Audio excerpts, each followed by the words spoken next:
कल्याणी बहन, ये लो, रश्मि के नाम से रजिस्टर पोस्ट है। रश्मि के नाम से? हाँ।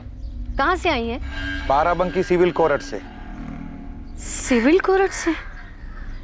रश्मि के नाम वहां से क्या भेजा है? खोल के पढ़ लीजिए ना, या रश्मि को ही फोन करके पूछ लीजिए अब क्या गुल खिलाया उसने। चलते हैं।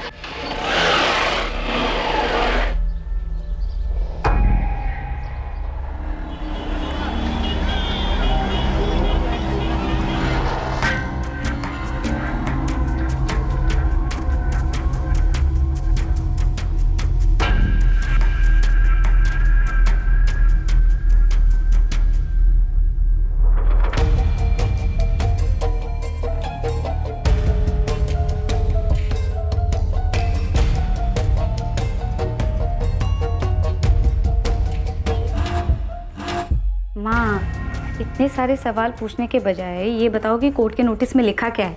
रश्मि, शायद तुम्हें कोर्ट में हाजिर होना है। हमें ठीक से समझ में नहीं आ रहा है इसमें क्या लिखा है। किसने भेजा है? अगर कोर्ट से नोटिस आया तो नाम तो लिखा ही होगा।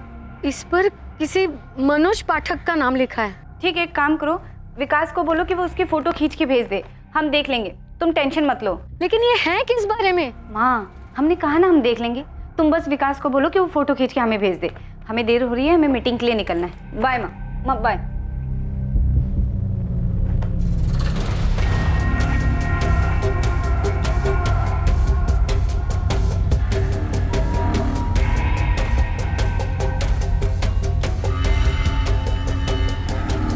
रश्मि आज पक्का एक और क्लाइंट लेके आएगी एजेंसी के लिए, देख। हाँ, उसकी स्कर्ट की लेंथ और छोटी हो गई है। विकास, ये नोटिस पढ़कर कुछ समझे? चाचा जी, हमको बस इतना समझ आया है कि दीदी ने किसी मनोज पाठक से 5 लाख रुपए लिए हैं। भाई साहब, लेकिन इस नोटिस में लिखा क्या है? कल्याणी, तुम हमेशा ऐसे ही ना समझ रहे ना, और विकास तुम भी। रश्मि ने ये पैसे क्यों लिए, कुछ समझ में आया? नहीं चाचा जी। अरे तुम्हारा घर रश्मि ने इस आदमी को बेच दिया है, यही बालापुर वाला घर जिसमें तुम लोग रह रहे हो। और तो और उसने टोकन के पैसे भी लिए हैं, और अब रश्मि ना तो उसको पैसे वापस कर रही है, ना ही घर के कागजात। इसलिए मनोज पाठक ने बाराबंकी सिविल कोर्ट के अंदर रश्मि के खिलाफ केस दाखिल किया है। रश्मि ने हमारा घर बेच दिया? हमें बिना बताए दीदी ऐसे कैसे कर सकती हैं? तुम्हें और तुम्हारी माँ को कुछ पता भी है कि रश्मि वहां लखनऊ में बैठकर क्या क्या करती है?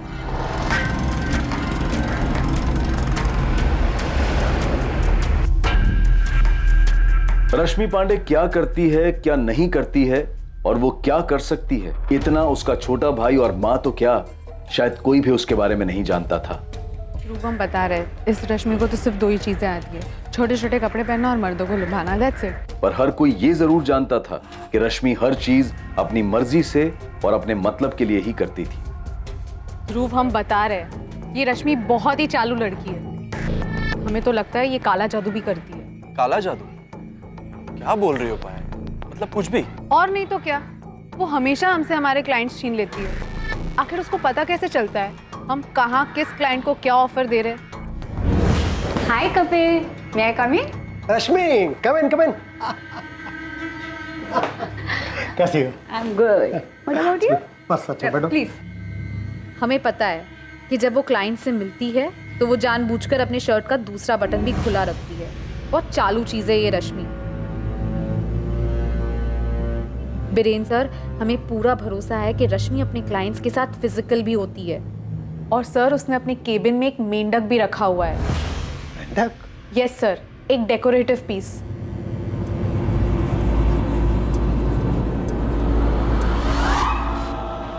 सर, वैसे तो ये मेंढक दिखने में डेकोरेटिव पीस लगता है, लेकिन सर हमें पूरा भरोसा है वो इसे जादू टोने के लिए इस्तेमाल करती है।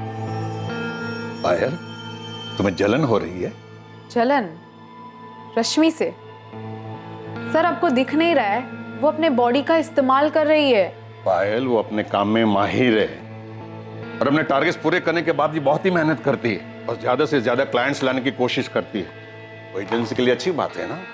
सर, कोई और होता ना तो हिम्मत नहीं करता आपसे कहने की, लेकिन सर हम कह रहे हैं रश्मि सही नहीं है। आप जानते हैं वो कौन है? वो एक नंबर। पायल, मेहनत और लगन से आगे निकलने की कोशिश करो, अपने टारगेट्स पूरे करो, ये सारी शिकायतों से दूर रहो। और हर बात जो तुम कह रही हो ना, कि अपनी बॉडी का इस्तेमाल कर रही है, वो अच्छी बात नहीं है। वो एम्बिशियस और मेहनती लड़की है और मेहनत से आगे बढ़ने की कोशिश करे।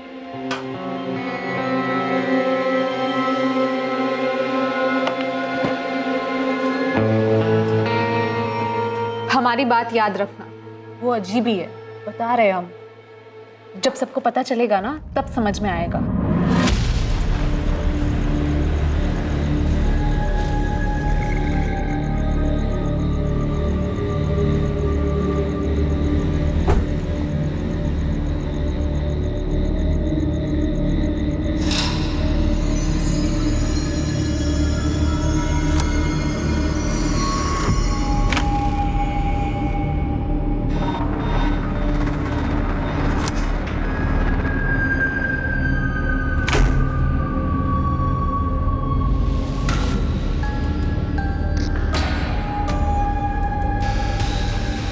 जो लोग जिंदगी में हर चीज को तोड़ मरोड़ कर पेश करते हैं, चाहे वो लोगों से हेर फेर करते हैं या फिर वो जिस रिश्ते में होते हैं उसमें हेर फेर करते हैं, उन्हें लगता है कि हेर फेर करना उनकी एक अनोखी कला है। और हेर फेर के भयानक रास्ते पर चलते हुए वो अक्सर ये भूल जाते हैं कि कभी कभी वो अपनी हद पार कर जाते हैं।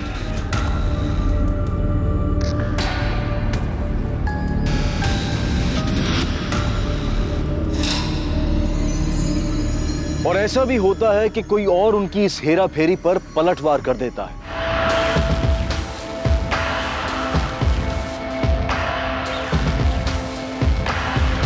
यहाँ आसपास किसी गाड़ी के टायर के निशान भी नहीं है, जिससे पता चलता है कि लाश को किसी गाड़ी से लाया गया। सर, ये बॉडी आज की नहीं लग रही है। इस बॉडी को इस बड़े पत्थर से बांध के, इस रस्सी से बांध के पानी में फेंक दिया गया था ताकि लाश नीचे दबी रहे पानी में, लेकिन ये ऊपर आ गई और किनारे लग गई। सर, यहाँ एक टैटू है, शायद इस टैटू से इस लाश की पहचान हो जाए।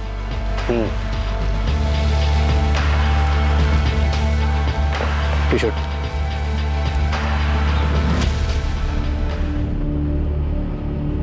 पायल, पायल, तुम्हें फॉरवर्डेड मैसेज मिला क्या? हाँ? ये रश्मि है। पुलिस अब तक पहचान नहीं कर पाई। कब हुआ ये?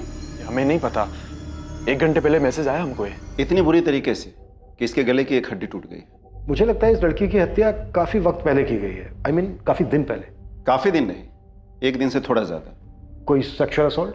सेक्सुअल असॉल्ट तो नहीं है सर, लेकिन इतना पता चल रहा है कि डेथ से पहले ये सेक्सुअली एक्टिव जरूर थी। सर, इस लड़की के बारे में पता चल गया। डॉक्टर वैद्य बता रहे हैं कि इस लड़की की हत्या 7 अक्टूबर की रात को हुई। तो कल 8 अक्टूबर को किसी ने इससे मिलने या बात करने की कोशिश नहीं की? सर, इसके बॉस का कहना है कि 4 दिन की छुट्टी पे थी। सर, ये रश्मि पांडे ही है, हमारी एजेंसी की स्टार सेल्स मैनेजर। सर ये कैसे हुआ? बीरेन जी, उसकी लाश हमें कुछ वक्त पहले ही संपत नहर में मिली, लेकिन हमें लगता है कि उसकी हत्या 1 दिन पहले हो गई थी। सर, 7 to 10 अक्टूबर उसने छुट्टी ली थी। कोई केस के सिलसिले में उसे कोर्ट में हाजिर होना था। 11 अक्टूबर को तो वो ऑफिस ज्वाइन करने वाली थी। सर, रश्मि के माँ बाप कहाँ हैं और रश्मि कहाँ रहती थी? हाँ, हम रश्मि की माँ बोल रहे हैं। आप कौन बात कर रही हैं? असिस्टेंट सब इंस्पेक्टर मीना राय बोल रही हूँ, नावेदगंज पुलिस थाने से। आपको यहाँ लखनऊ आना पड़ेगा कल्याणी जी। आज सुबह हमें रश्मि की लाश मिली। रश्मि की लाश? ये क्या कह रही हैं आप? रश्मि मर चुकी है कल्याणी।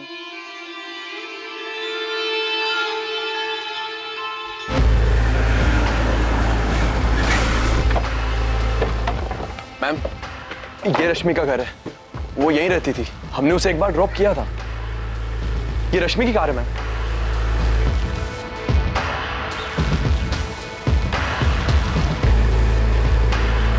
रश्मि अकेले रहती? जी, हमें तो यही पता है। दरवाजा तो लॉक है, इसकी दूसरी चाबी हो सकती है किसी के पास। किसी को जानते हो, मकान मालिक या कोई और? नहीं, हमें नहीं पता। हमने बस एक बार ड्रॉप किया था, वो भी इसलिए कि उसकी कार सर्विस पे गई थी। हम तो 1 साल से बस यही जानते हैं कि ये घर शायद उसका खुद का है। रश्मि की माँ या उसके भाई विकास को जानते हो? उनके पास हो सकती है इसकी डुप्लीकेट चाबी। नहीं मैम, हमें कुछ भी नहीं पता। हम उनसे कभी नहीं मिले। कैसे हुआ ये? अभी तो तहकीकात शुरू है। आप? हम भोलाराम पांडे, रश्मि के चाचा। कब हुआ ये? अभी पता चला कि 7 अक्टूबर की रात को हुआ। आप लोगों के पास रश्मि के रमेश विहार कॉलोनी वाले घर की चाबी है या उसके मकान मालिक का फोन नंबर? नहीं, हमारे पास नहीं है। घर की चाबी किसी के पास नहीं है सर, और ये भी क्लियर नहीं है कि रश्मि उस घर में रेंट पे रह रही थी या ये उसका खुद का घर था। बिना तुम मजिस्ट्रेट साहब के ऑफिस जाओ और वहां से रश्मि के घर का लॉक तोड़ने के ऑर्डर्स लो। मैं रश्मि के भाई, माँ या चाचा जो भी बात करने की हालत में है उससे बात करता हूँ। अश्विन नंबर है 44400913। नाम है रश्मि पांडे। जितना जल्दी हो सके इसके कॉल रिकॉर्ड्स निकलवाओ। रश्मि शादीशुदा नहीं थी, उसका कोई दोस्त या बॉयफ्रेंड था यहाँ? साहब इस बारे में तो कल्याणी को भी कुछ पता नहीं होगा। क्यों? क्योंकि उसको कुछ पता होता तो हमको जरूर बताती। रश्मि और विकास के पिता शंकर मेरे बड़े भाई थे, वो अब इस दुनिया में नहीं रहे, तो अब हम ही। विकास, तुम्हें तो पता होगा, काफी क्लोज रहे होगे रश्मि के। नहीं पता साहब, रश्मि दीदी कभी कुछ बताती ही नहीं थी। रश्मि यहाँ जिस कोठी में रह रही थी उस कोठी की कोई भी डिटेल्स नहीं है आप लोगों के पास? नहीं साहब। रश्मि की कोर्ट में पेशी थी किसी केस के लिए, किस केस के लिए थी ये तो पता होगा या ये भी नहीं पता? वो पता है साहब, किसी मनोज पाठक ने केस किया था रश्मि दीदी पे। किस लिए? सर उसके घर को लेकर कुछ केस था, कुछ मसला था, लेकिन डिटेल में नहीं बताया था रश्मि ने। ध्रुव और पायल, तुम दोनों रश्मि के कलीग्स हो ना? उसने कभी बॉयफ्रेंड का जिक्र नहीं किया? सर ऐसी कोई बात रश्मि ने तो कभी हमसे नहीं कही, और ना कभी हमने उससे पूछा। पर सर काफी टाइम से उसकी एक फ्रेंड थी सुप्रिया, एक बार रश्मि ने जिक्र किया था उसका। नंबर है उसका? नहीं सर, नंबर तो नहीं है उसका। जिक्र क्यों किया था? मतलब सर बात बात में जिक्र किया था, कौन सी बात पे किया था ये हमें याद नहीं है। ध्रुव उतना ही बोलो जितना बोलना चाहिए। अरे जो उन्होंने पूछा हमने बस वही तो बताया कि सुप्रिया उसकी फ्रेंड है, बस। आगे देखा नहीं कैसे पूछा था, क्यों जिक्र किया था उसने? ज्यादा मुंह मत खोलो अपना। रश्मि पांडे के बारे में कोई कुछ नहीं बोलने वाला था, क्योंकि रश्मि पांडे के बारे में लोगों को ज्यादा कुछ पता नहीं था, पर कई लोगों को बहुत कुछ पता था, पर वो मुंह नहीं खोलना चाहते थे। रश्मि की जिंदगी के कई पहलू थे और वो एक ही वक्त पर अलग अलग कई जिंदगियां जी रही थी।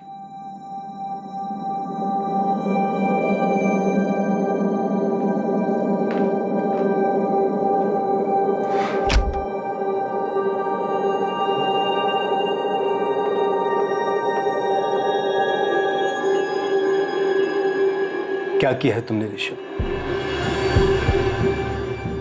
यही तो हम आपसे पूछने वाले थे पापा, कि आपने क्या किया है। देखो बेटा, वो लड़की थी तो मुसीबत थी, और अब नहीं है तो और बड़ी मुसीबत है। पापा हमारे लिए या आपके लिए, या आपके और दशरथ जी के लिए? प्रद्युमन चौधरी और दशरथ जी के आपसी मतभेद में बलि चढ़ी रश्मि पांडे। ये खेल मत खेलो ऋषभ, मजाक में भी नहीं। वो तकलीफ हमारे लिए थी या आपके लिए प्रद्युमन जी? देखिए दशरथ जी, आपको और हमें दोनों को पता है कि उसके जाने से किसी को दुख नहीं होगा, ना आपको ना हमें। फिर आप परेशान क्यों लग रहे हैं? क्योंकि ये भी आप जानते हैं कि कुछ ताले ऐसे होते हैं जिनकी चाबी नहीं मिले तो अच्छा है। हमें बस इस बात की फिक्र है कि कोई बेमतलब की चाबी ना मिल जाए और पुलिस का इन्वेस्टिगेशन ताले की खोज में न निकल पाए। देखिए हाजी के आपके भी अच्छे मित्र हैं और हमारे भी, तो बस ये कह रहे हैं कि आग लगने के बाद फायर ब्रिगेड नहीं बुलाते, आग लगने ही नहीं देते। समझ रहे हैं आप हम क्या कह रहे हैं? ठीक है, आप कोई खेल मत खेलना तो हमें भी नहीं खेलना पड़ेगा, यहीं फुल स्टॉप लगाते हैं। तुमने उसका मर्डर संपत नहर के पास ले जाकर किया, सीधा बता दो, हम कोर्ट में डिफेंस तैयार कर लेंगे ना। ये कैसी बात कर रहे हो वकील साहब? तो मिस्टर मनोज पाठक, किसी ने तुमसे ये पूछा नहीं कि इससे पहले क्यों उछल रहे हो कि तुमने कुछ नहीं किया? चोर की दाढ़ी में तिनका वाली कहावत सुनी है? पर तुम नर्वस मत हो, अब मैं तुम्हारे साथ लॉयर हैं हम, ये पुलिस से डरते वरते नहीं है, और तुम्हें भी कह रहे हैं कि तुम्हें भी डरने की जरूरत नहीं, ठीक है?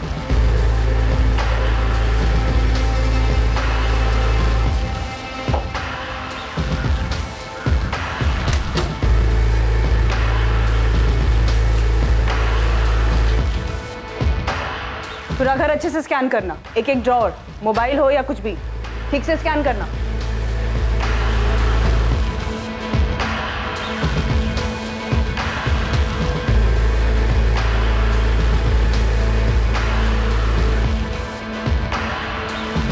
मैडम, ये गाड़ी की चाबी मिली। पूरी गाड़ी को अच्छे से चेक करो और वो वीडियो रिकॉर्डर को बोलो कि पूरे सर्च को अच्छे से रिकॉर्ड करे। जी मैडम। अच्छा हुआ तुमने सामने से फोन किया सुप्रिया, तुम्हारा फोन नंबर ही नहीं है किसी के पास। हमें पेपर में देखने के बाद पता चला सर। कैसे हुआ ये? और रश्मि किसके साथ बाहर गई थी? कौन कर सकता है ये सब? अब ये तो हमें तुम ही बता सकते हो।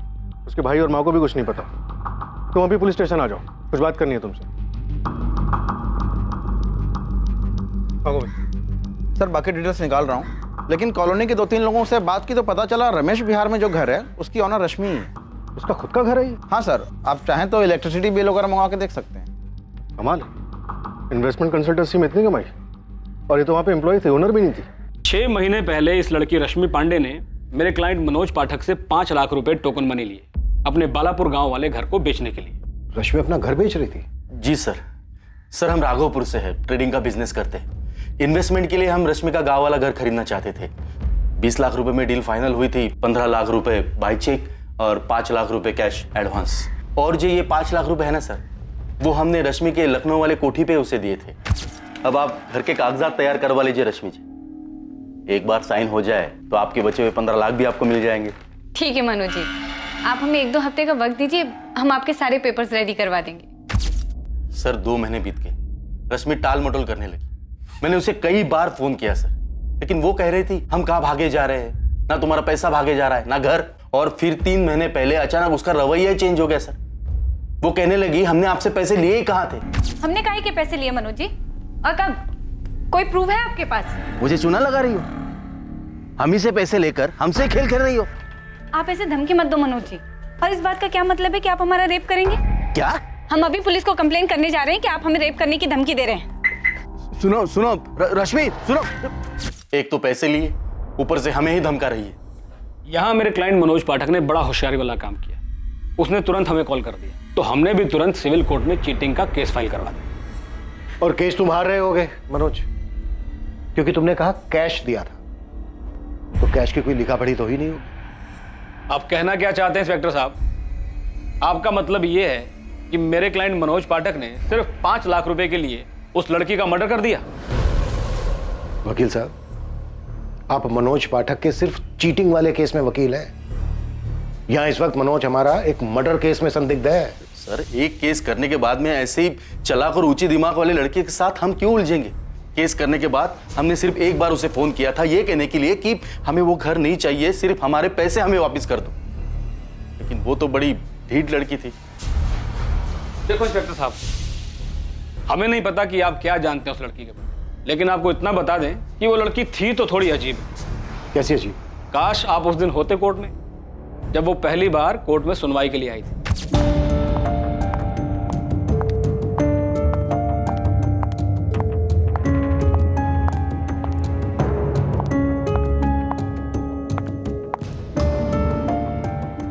ये क्या है? क्या सर? मिस रश्मि पांडे, आप इस तरह के कपड़े पहनकर कोर्ट में नहीं आ सकती। इसे कंटेम्प्ट ऑफ कोर्ट लिया जा सकता है। आज की सुनवाई खारिज की जाती है। The court is adjourned. जज तक हैरान रह गए थे उसकी हरकत को देखकर। वकील साहब, यहाँ पर रश्मि का मर्डर हुआ है, रश्मि ने कोई हरकत नहीं की। इंस्पेक्टर साहब, आप थोड़ी और जानकारी हासिल कीजिए उस लड़की रश्मि पांडे के बारे में। आपको खुद ब खुद पता चल जाएगा कि वो किन किन हरकतों में व्यस्त थी।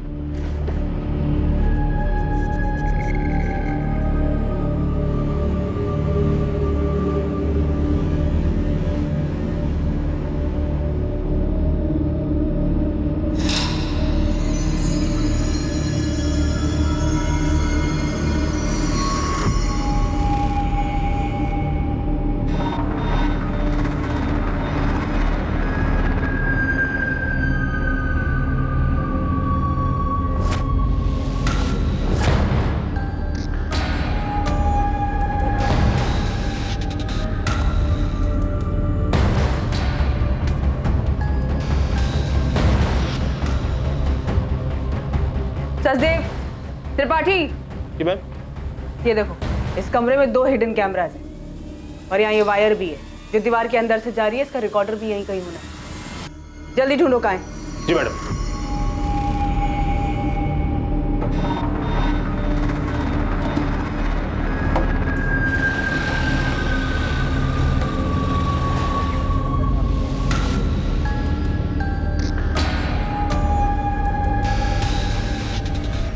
नहीं साहब, इस कल्याणी और उस बेवकूफ़ विकास को तो कुछ पता ही नहीं था कि रश्मि ने घर बेचने की कोई हरकत की है।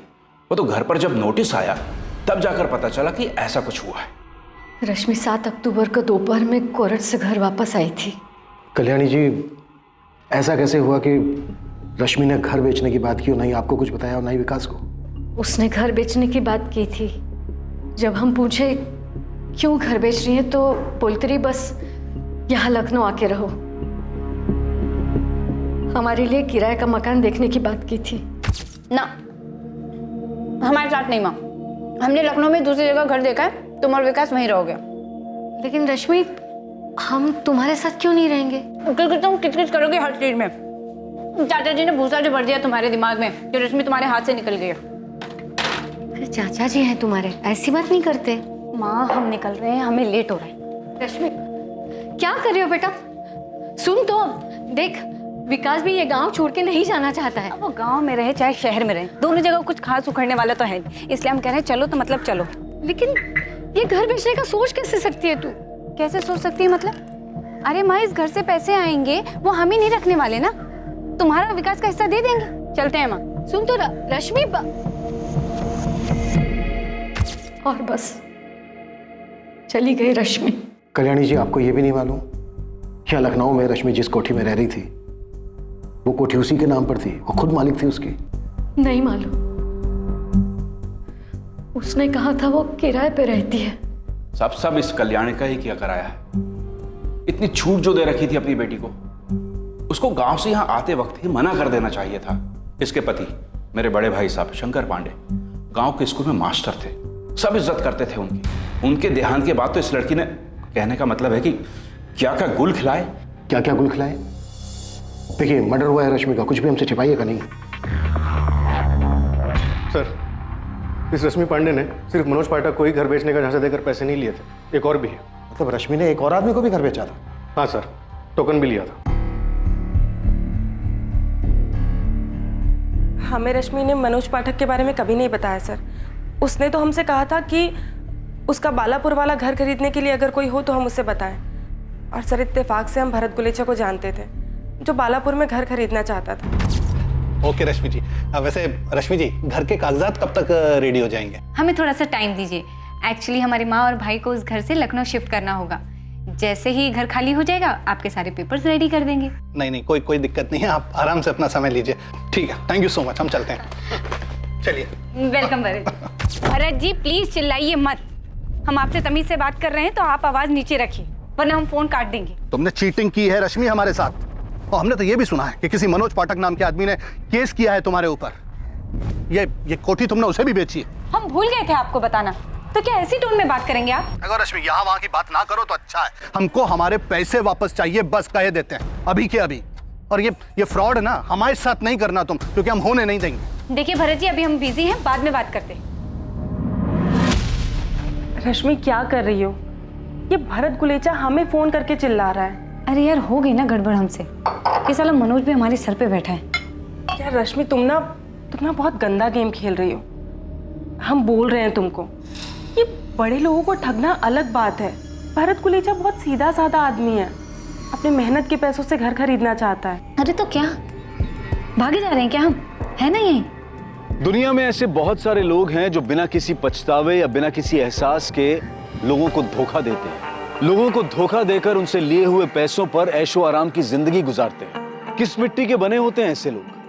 क्यों उन्हें अपने गुनाहों पर कोई पछतावा नहीं होता? उन्हें ये सब कुछ गलत क्यों नहीं लगता? हमें तब पता चला कि रश्मि किसी मनोज पाठक के लफड़े में फंस गई है जब भरत गुलेचा ने हमें गुस्से में कॉल किया। हमने आपको भरत के बारे में इसलिए बताया क्योंकि हमें लगा, क्योंकि तुम्हें लगता है भरत ने रश्मि को मारा। हमें बस लगा। सुप्रिया, बड़े लोगों को ठगना एक अलग बात है। इसका क्या मतलब है? किन बड़े लोगों को ठगा था रश्मि ने? नहीं सर, हमने तो बस ऐसे ही कह दिया था। हमें लगा कि शायद बड़े लोग तो पैसे भूल भी जाएं, इसलिए।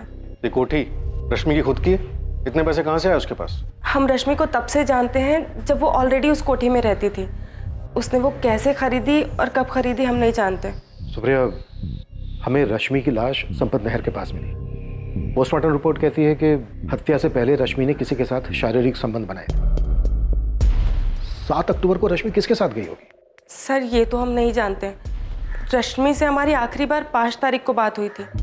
उसके बाद से ना ही मेरी रश्मि से बात हुई और ना ही हम मिले। रश्मि का कोई बॉयफ्रेंड था? नहीं सर, उसका कोई बॉयफ्रेंड नहीं है। सुप्रिया, रश्मि के घर कोई तो आया था। सर, ये तो हम नहीं जानते। और हम ये भी नहीं बता सकते कि कौन हो सकता है।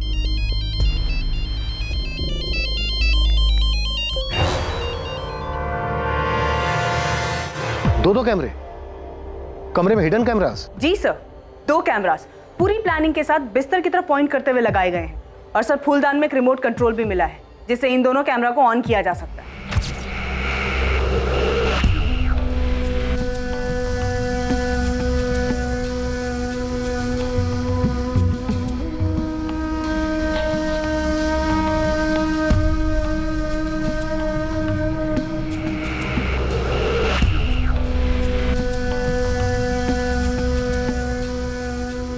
लेकिन सर कुछ वायर्स दिख रहे हैं, रिकॉर्डर निकाल लिया गया है। ऐसा लग रहा है ये वायर्स उसी रिकॉर्डर से कनेक्टेड थी।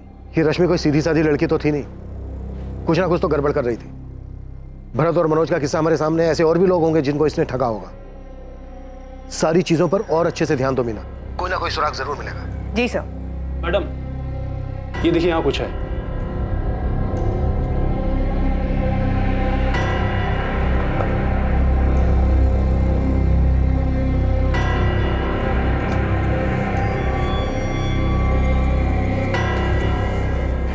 मैडम ये तो एक डिजिटल सेफ लॉकर है। पासवर्ड? हाँ विकास, पासवर्ड। ये एक डिजिटल लॉकर है, इसका पासवर्ड होगा। रश्मि ने कभी तुम्हें इसके पासवर्ड के बारे में कुछ बताया? दीदी ने तो हमको कभी नहीं बताया। मैडम जी हमको पता भी नहीं है क्या चीज़ है। लॉकर? हाँ, फोटो के पीछे एक छोटा सा छुपा हुआ शेल्फ है जिसके अंदर एक डिजिटल लॉकर है।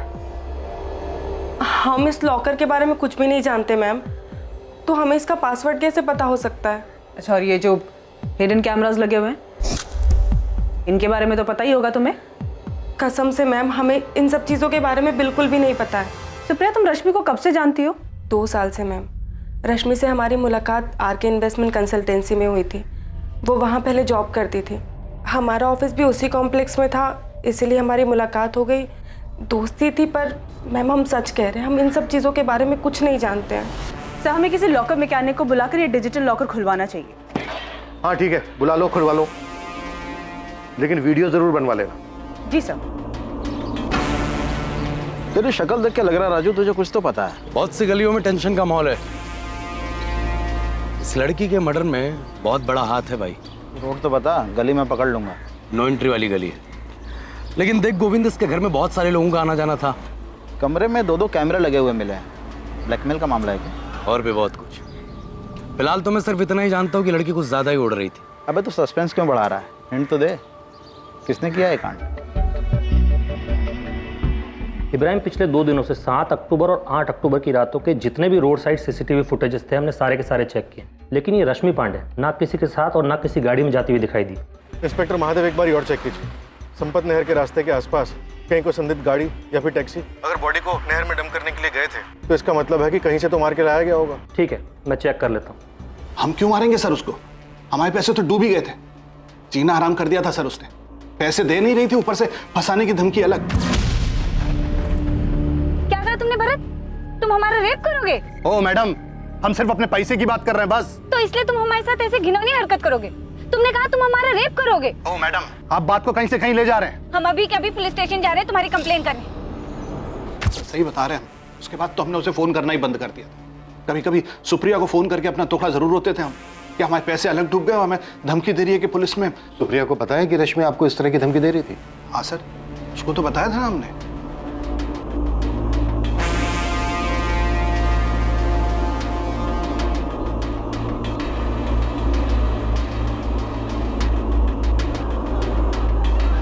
वो अपने टारगेट्स हर महीने पूरा करती और टारगेट से ज्यादा अचीव करती थी सर। उसको काफी इंसेंटिव्स भी मिलते थे। ये जो इसका घर है, इसकी अभी की मार्केट वैल्यू कुछ 55 लाख है और हमें पता चला है कि वो पिछले 4 साल से वहाँ रह रही थी, यानी 2015 से। तब उसकी मार्केट वैल्यू तकरीबन 40-45 लाख के आसपास रही होगी। क्या वो इतना कमा पाती थी जो ये घर ले सके? सर हमारे यहाँ तो वो 2 साल से ही काम करती थी, उसके पहले कहीं और काम करती थी। लेकिन एक बात जरूर है, बहुत ही मेहनती लड़की थी, अपने काम में माहिर थी, हाँ एम्बिशियस जरूर थी। जिस तरह से वो क्लाइंट लाती थी उसी तरह से अपने लिए भी अच्छी खासी इन्वेस्टमेंट करती होगी, और ये investment high risk high return वाला हो।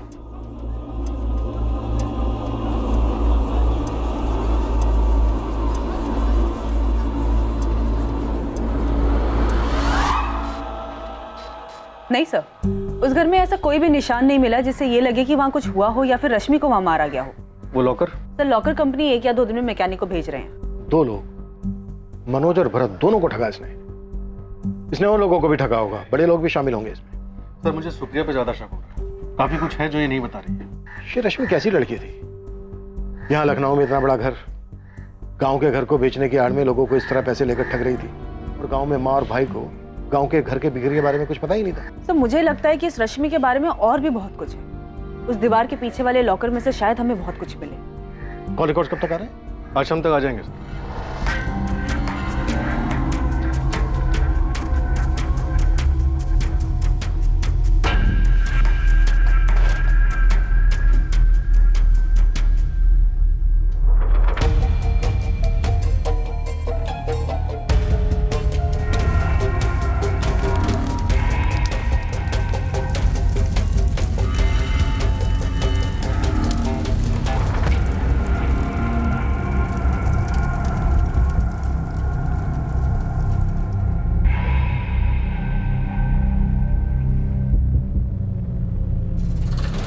कितना भी छुपाओ, पुलिस को आखिर पता चल ही जाना है कल्याणी। किसी का अतीत ऐसे छुपता नहीं है, खासकर उस वक्त जब हत्या इस तरह से की गई हो। तो आप ही बता दीजिए ना भाई साहब। हम बताएं? ये तो तुमको बताना चाहिए कल्याणी। हम तो आज भी हमेशा की तरह तुम्हारे साथ में खड़े हुए हैं। रश्मि की इन सारी हरकतों की जिम्मेदार तुम हो। हम क्या करते भाई साहब, क्या करते हम? रश्मि कभी हमारी बात सुनती नहीं थी, ना विकास की बात कभी सुनी। आप तो घर के बड़े हैं, आपने भी तो बात की थी उससे। कुछ तो था जो रश्मि पांडे के परिवार वाले जानते थे, लेकिन वो पुलिस को नहीं बता रहे थे।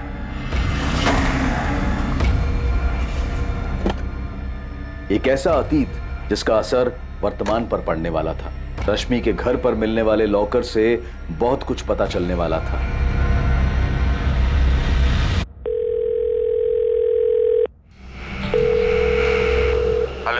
हेलो, मैं सब इंस्पेक्टर इब्राहिम शेख बोल रहा हूँ। क्या मैं जान सकता हूँ मेरी बात किससे हो रही है? मैं ऋषभ चौधरी बोल रहा हूँ। बताइए क्या बात करनी है? आप रश्मि पांडे को तो जानते ही होंगे, उसे कॉल रिकॉर्ड्स में आपका नंबर मिला। हाँ जानते हैं, मतलब एक टाइम पे हम उसे अच्छे से जानते थे, एक दूसरे के साथ घूमा करते थे, और अब नहीं। ओह, लेकिन आपकी बातें तो रेगुलर होती थी। एक हफ्ते पहले आपकी बात हुई थी। ब्रेकअप होने के बाद एक दूसरे के साथ टच में नहीं रह सकते क्या? रश्मि का मर्डर हुआ है। हम जानते हैं, न्यूज़ में देखा है हमने, लेकिन देखिए हम उसे ऐसे ही कॉल किया करते थे और वो भी हमें ऐसे ही कॉल किया करती थी। 1 साल पहले हमारा ब्रेकअप हो चुका है। अगर आपका अगला सवाल ये है कि उसका मर्डर हुआ और हम कभी नज़र नहीं आए और ना ही आखिरी बार उसकी डेड बॉडी को देखने आए, तो इस बारे में हम सिर्फ इतना ही कह सकते हैं, जब हमें उसके मर्डर की खबर आई हमें दुख हुआ, लेकिन अब इससे ज़्यादा हम कर भी क्या सकते हैं? सुप्रिया, पहली बात, ऋषभ बॉयफ्रेंड या एक्स बॉयफ्रेंड था रश्मि का जो उसके टच में था? दूसरी बात, रश्मि मनोज की तरह भरत को भी धमकियां दे रही थी। ऐसा कैसे हो सकता है कि तुम्हें इस बारे में कुछ पता ना हो? भरत ने साफ साफ बताया हमें कि उसने इस बारे में सब कुछ बताया था तुम्हें। हाँ सर, उसने बताया था, और सर हमें पता था कि रश्मि और ऋषभ का अफेयर चल रहा है, लेकिन सर दोनों का ब्रेकअप हो गया था।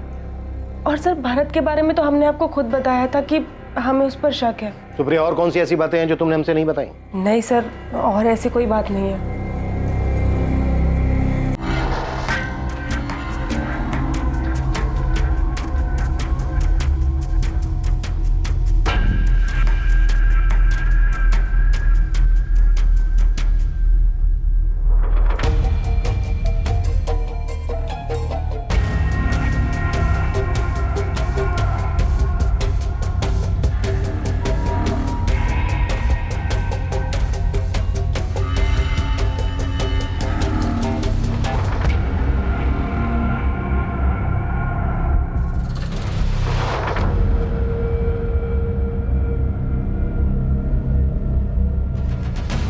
तो ये ऋषभ चौधरी बाहुबली पॉलिटिशियन प्रद्युमन चौधरी का बेटा है। ये लड़की रश्मि और पॉलिटिशियन का बेटा ऋषभ चौधरी। कहीं ऐसा तो नहीं है कि सुप्रिया ने जानबूझकर हमें ऋषभ के बारे में नहीं बताया? ऋषभ, हमारा यकीन करो, हमने पुलिस को तुम्हारे और रश्मि के बारे में कुछ नहीं बताया है, लेकिन ये तुम भी जानते हो कि अगर हम पुलिस को तुम्हारे बारे में नहीं भी बताते तो भी वो रश्मि के फ़ोन से या उसकी कॉल रिकॉर्ड से तुम्हारे बारे में जान सकते हैं। क्या क्या बताया तुमने? भरत के अलावा और कुछ नहीं बताया। ठीक है, अपना ध्यान रखना। और सुप्रिया, कसम से हमने रश्मि के साथ कुछ नहीं किया। ओके। तो रश्मि पांडे के फोन की आखिरी लोकेशन वीआईपी एनक्लेव है। VIP enclave? ये तो पॉश लोकेलिटी है। यहाँ पर तो काफी पॉलिटिशियंस के घर हैं। और हमारा संदिग्ध एक पॉलिटिशियन का बेटा है जो रश्मि का एक्स बॉयफ्रेंड भी है। ये सुप्रिया पक्का कुछ छुपा रही है। सर, लॉकर में काफी कुछ मिला है, काफी अजीब चीजें भी। सर, ये मेंढक और सिक्के के डिजाइन को देख के लग रहा है कि कोई काला जादू का चक्कर है। सर, ये मेंढक तो मैंने रश्मि के ऑफिस के केबिन में देखा था। जब मैं वहाँ रश्मि की चीज़ों के बारे में जानकारी लेने गया था तब मैंने देखा था। मुझे लगा कि ये कोई डेकोरेटिव पीस है, लेकिन एक जैसे दो, एक रश्मि के ऑफिस में, एक रश्मि के घर के लॉकर में। जरूर इसका कुछ मतलब है सर। ये रश्मि क्या थी, कर क्या रही थी? ये पेन ड्राइव चेक करते हैं, इनमें उसके रूम की रिकॉर्डिंग हो सकती है।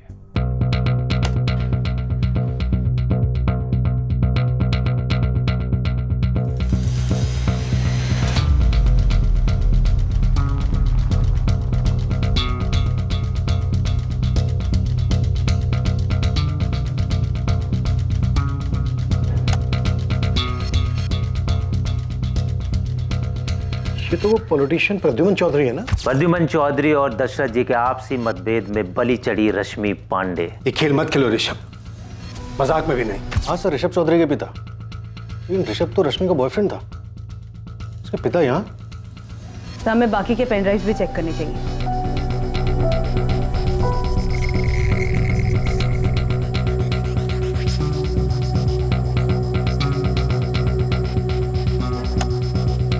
सर, ये तो दूसरी पार्टी का पॉलिटिशियन दशरथ लाल है। आप कोई खेल मत खेलना तो हमें भी नहीं खेलना पड़ेगा। चल क्या रहा था? तो यहाँ पे 2 पेन ड्राइव्स और हैं। इस रश्मि के घर में बड़े लोगों का आना जाना था और वो सबकी रिकॉर्डिंग कर रही थी। तो इस केस में बहुत कुछ है। प्रद्युमन चौधरी और दशरथ लाल के अलावा और भी लोग थे जो रश्मि के साथ थे, और रश्मि ने इन सब की भी वीडियो रिकॉर्डिंग बनाई थी। हालांकि इस वीडियो रिकॉर्डिंग में पुलिस सबकी पहचान नहीं कर पा रही थी, लेकिन पुलिस को यह पता चल रहा था कि ये बड़ी पहुंच वाले लोग थे। अब इस केस में रश्मि पांडे के बारे में और भी बहुत कुछ सामने आने वाला था। सर, मैं पक्का तो नहीं कह सकता, लेकिन हमारी और एक एम्प्लॉई है, पायल त्यागी, जो रश्मि की कामयाबी से जलती थी, और वही एक है जिसने मुझे इसके बारे में बताया। मेंढक के बारे में? हाँ, मैंने भी रश्मि के कैबिन में मेंढक देखा था। मुझे तो वो डेकोरेटिव पीस लगा था। हाँ, लेकिन पायल को लगता था कि वो मेंढक का कुछ काले जादू से लेना देना है। बीरेन जी, रश्मि किसी तरह का कोई काला जादू करती थी क्या? सर, उसके बारे में मुझे कुछ नहीं पता। लोगों को अपनी मुट्ठी में रखने और उन्हें अपने इशारों पर नचाने की शक्ति, इसे वशीकरण कहते हैं, लोगों को अपने वश में करने की विद्या। हमें ये शक्ति किसी भी तरीके से चाहिए और किसी भी कीमत पर। ऐसा नहीं होता है कि इंटरनेट पे आपने ऑर्डर दे दी और वो चीज़ आपके पास आ गई। ये विद्या प्राप्त करने के लिए तुम्हें कठिन तपस्या करनी पड़ेगी। हम कुछ भी करने के लिए तैयार हैं, हमें बस ये शक्तियाँ चाहिए। सर, हमें इन पॉलिटिशियंस प्रद्युमन चौधरी और दशरथ लाल और प्रद्युमन चौधरी के बेटे ऋषभ से बात करनी चाहिए। ये बहुत ही अजीब स्थिति है कि बाप और बेटे दोनों एक ही हालात में इस तरह। और इस सबके साथ वो रिकॉर्डर भी गायब है ना? Yes sir. और सर, मुझे पूरा यकीन है कि उस रात घर पे कोई तो आया था, जिसे घर और कैमरास के बारे में अच्छे से पता था। मर्डर उसी ने किया है रश्मि का। सर, सब कुछ प्लान था।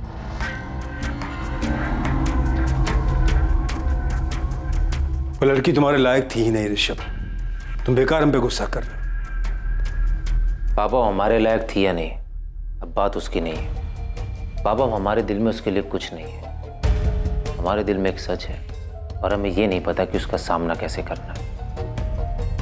7 अक्टूबर की रात को कोई रश्मि के घर गया था पापा।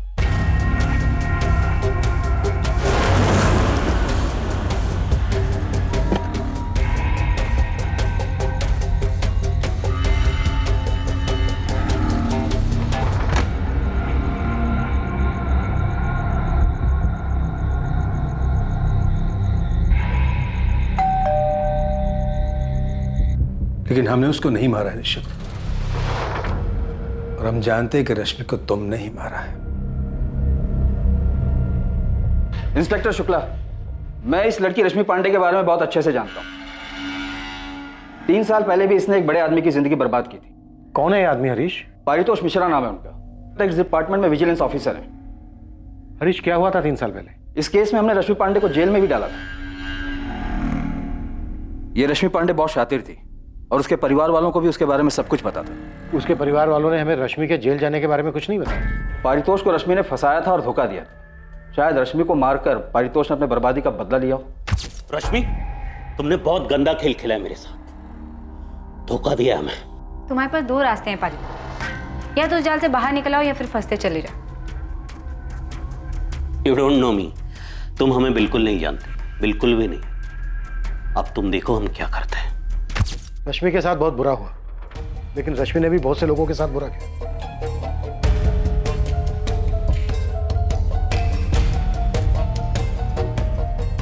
तो ये रश्मि भी इतनी सीधी नहीं थी। इन सब के साथ ऐसी रिकॉर्डिंग, और अब ये परितोष जिसका 3 साल पहले का किस्सा निकल के सामने आ रहा है। सर, हमें इस परितोष की स्टोरी जाननी होगी। इस परितोष ने रश्मि को जेल भेजा और उसकी फैमिली ने हमें एक बार भी नहीं बताया। रश्मि की माँ और चाचा इससे बिल्कुल अनजान बन गए, लेकिन लगता नहीं है कि वो इतने अनजान है। सर, इन सब के साथ एक नाम और जोड़ना चाहिए। ये कौन सा नया एंगल निकला है? सर, रश्मि के ऑफिस से गोविंद खबरी खबर लाया। रश्मि का उसकी कलीग पायल त्यागी के साथ 36 का आंकड़ा था, और ये आंकड़ा मर्डर करने तक पहुंच गया। पत्थर इतना भारी नहीं था जितना होना चाहिए था।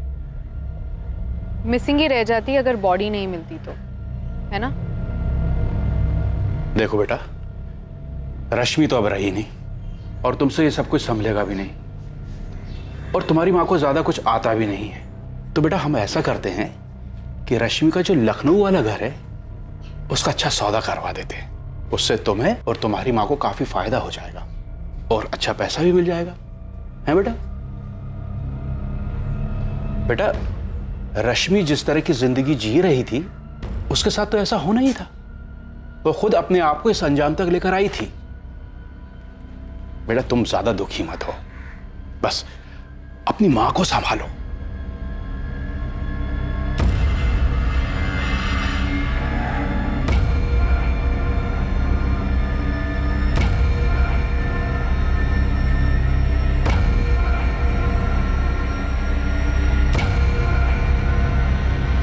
पत्थर इतना भारी नहीं था जितना होना चाहिए था।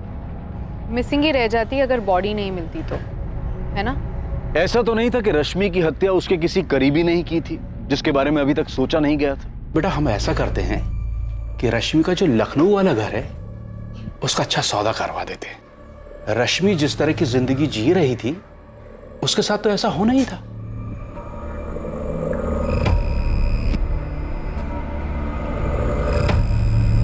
जैसे आपको पुलिस स्टेशन बुलाकर पूछताछ करने के लिए हमारे पास डीजीपी साहब के ऑर्डर है। देखिए, हम उस लड़की को जानते जरूर थे, लेकिन उसके मर्डर में सवाल हम करेंगे प्रद्युमन जी, आपको सिर्फ जवाब देना है।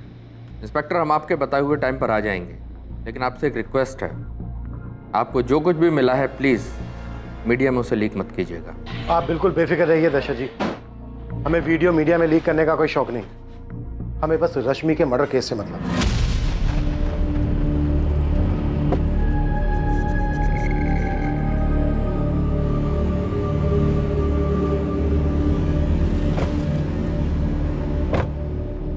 जो हम दोनों के हाथ नहीं लगा वो पुलिस के हाथ लग चुका है प्रद्युमन जी।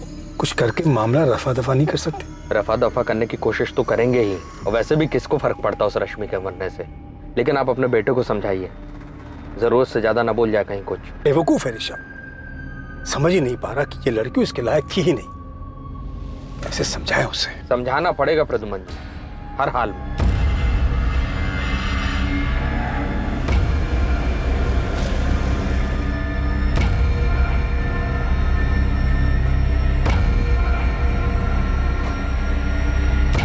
परितोष मिश्रा,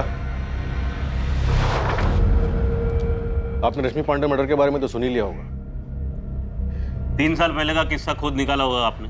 अब आप हम तक पहुंचे हमसे ये पूछने के लिए कि क्या हमने रश्मि पांडे को मारा है या नहीं, राइट? तो बताइए, मारा है आपने रश्मि को? उसने खुद ही ने अपने मौत की दावत दी होगी। मौत के कुएं में खतरनाक खेल खेलने की फितरत थी उसकी। कैसे बताएंगे आप? ये हम कैसे बता सकते हैं? तो फिर तुम्हें कैसे पता चला कि रश्मि काला जादू करती थी?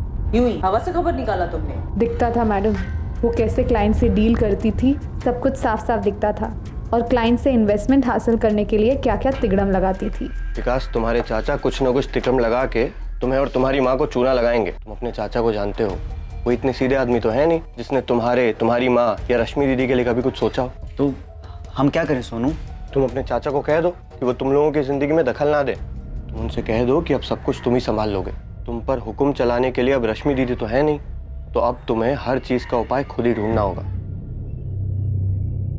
29 वर्षीय रश्मि पांडे, जिसकी हत्या कर दी गई थी, एक बहुत ही साधारण परिवार की लड़की थी। वो इतने सारे लोगों के साथ इतनी सारी चीजों में कैसे उलझ गई थी? हर किसी के साथ उसकी एक अनसुलझी कहानी थी। हर किसी को उससे ईर्ष्या थी। कौन था इनमें से जो उसकी वजह से इतनी तकलीफ में था कि उसने गुस्से में आकर रश्मि पांडे को मारने का मन बना लिया?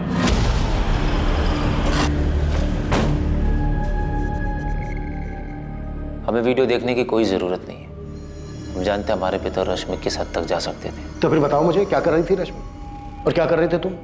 और क्या कर रहे थे तुम्हारे फादर प्रद्युमन चौधरी? और क्या कर रहे थे उनके राइवल दशरथ लाल? रश्मि को समझने में हमसे भूल हो गई। बाकी लोगों की तरह उसने हमारा भी इस्तेमाल किया। पैसे चाहिए थे बस उसे। रश्मि, हमारे पास तुम्हारे लिए एक सरप्राइज है। हमें इसी का इंतजार था ऋषभ। तुम्हें पता नहीं कि हम कितने एक्साइटेड हैं।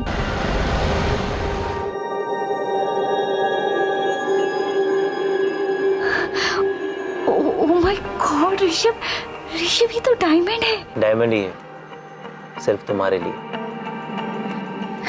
और इससे भी बड़ा सरप्राइज है मेरे पास। शादी करोगी मुझसे? पापा मम्मी, ये रश्मि पांडे है। नमस्ते। हम इनसे शादी करना चाहते हैं। तुम करते क्या हो रश्मि? हम एक इन्वेस्टमेंट कंसल्टेंसी एजेंसी में काम करते हैं सर, और हम वहाँ के सेल्स मैनेजर हैं। और सबसे ज्यादा सक्सेसफुल भी। और तुम्हारे माता पिता क्या करते हैं? तुम रश्मि से शादी करना चाहते थे, लेकिन ये बात हमें ना तो रश्मि की माँ ने बताई, ना ही उसके चाचा ने, और ना ही उसकी फ्रेंड सुप्रिया ने। कोई आपको क्यों बताता? रश्मि ने तो अपनी माँ को खुद बताया था कि उसने हमारा इस्तेमाल हमारे पिता तक पहुंचने के लिए किया है। लेकिन किस लिए पहुंचना चाहती थी वो तुम्हारे पिता तक?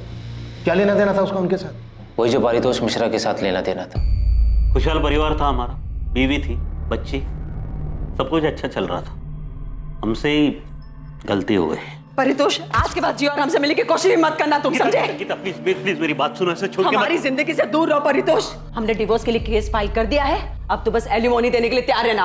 अब तुमसे हमारा कोई लेना देना नहीं है। अरे जिया बेटा, गीता गीता प्लीज हमारी बात सुनो। गीता सर, गीता, उस लड़की रश्मि के चक्कर में पड़ने का अंजाम हम आज तक भुगत रहे। क्या कुछ नहीं दिया हमने रश्मि को? जाहिर है आप दो जिंदगियां एक साथ जो जी रहे थे। बिल्कुल सही कहा सर आपने। हम दो जिंदगियां एक साथ जी रहे थे, लेकिन हमें नहीं पता था कि रश्मि के भी दो रूप थे। जब हम उसे पहली बार मिले थे, वो एक छोटी सी एजेंसी में एक इन्वेस्टमेंट कंसल्टेंट थी। उसके काम करने के जज्बे को देखकर हमने उन क्लाइंट्स को दिलवाने में उसकी मदद की जिनको हम अपने काम की वजह से जानते थे। हम उसके चुंगल में सिर्फ इसलिए नहीं फंसे क्योंकि हम उससे आकर्षित हुए, बल्कि उसने भी खुलकर अपने एहसास का इजहार किया।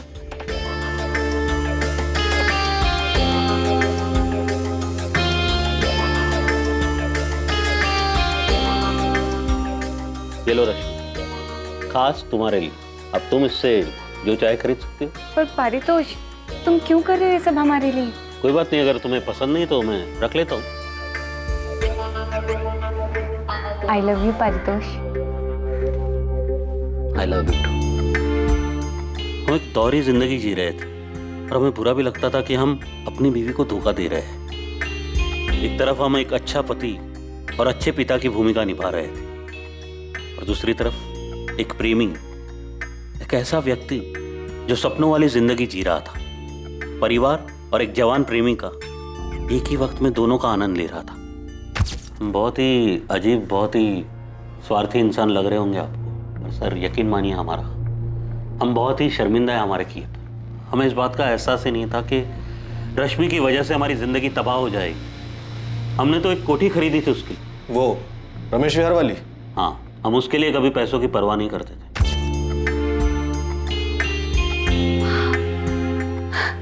ये घर हमारे लिए? सब कुछ तुम्हारे लिए रश्मि। ये घर तुम्हारे नाम होगा। सारे डॉक्यूमेंट्स रेडी है, तो बस दस्तखत करने हैं। Really? हम उसके प्यार में इस तरह बहक गए थे कि समझ ही नहीं पा रहे थे कि हम अपनी बीवी, अपनी बच्ची के साथ धोखा कर रहे थे। और उसी तरह रश्मि के दोहरे चेहरे को भी हम देख नहीं पाए। वो चेहरा जो ना कभी हमने पहले देखा था और ना ही जिसकी कभी कोई कल्पना कर सकता था। उसने आपको धोखा दिया? सिर्फ धोखा, बड़ा ही गंदा खेल खेला उसने हमारे साथ। रश्मि, हमने तुम्हें एक सिंपल सा सवाल पूछा है कि पूरा हफ्ता तुम कहाँ थे? हम तुम्हारी बीवी हैं, हमने तुमसे शादी की है। हम जानते तुम किसके साथ थी और कितने लोगों के साथ थी, हम उन सबको जानते हैं। और वो सब ये भी जानते हैं परितोष कि तुम ऑलरेडी मैरिड हो। और ये सब कुछ हमने तुम्हें इसलिए नहीं दिया कि तुम हमें धोखा दे सको। हम किसी की जागीर नहीं है परितोष, और ना ही हमने तुमसे शादी का वादा किया। अभी जो भी गया यहाँ से बंद हो। अच्छा, तो तुम हमारी जासूसी भी करने लगे? ये रश्मि, हमारे घर में रह के हमारे साथी, निकलो यहाँ से, गेट आउट। शायद तुम भूल रहे हो परितोष, ये घर हमारे नाम पर। तुम उसे हमारे नाम करोगी, वरना क्या एक्सपोज कर दोगे हमें? अभी के अभी इस घर से निकल जाओ और मेरी जिंदगी से भी। Get out from my life. Calm down Paritosh, सिर्फ 2 करोड़ रुपए, उसके बाद हम तुम्हारी जिंदगी में कभी नहीं आएंगे, प्रॉमिस। तुमने हमारा यूज किया रश्मि, लेकिन हम यूज एंड थ्रो करने वाली चीज नहीं है, समझे? अगर हम तुम्हें बना सकते हैं ना, तो तुम्हें पूरी तरह बर्बाद भी कर सकते हैं हम।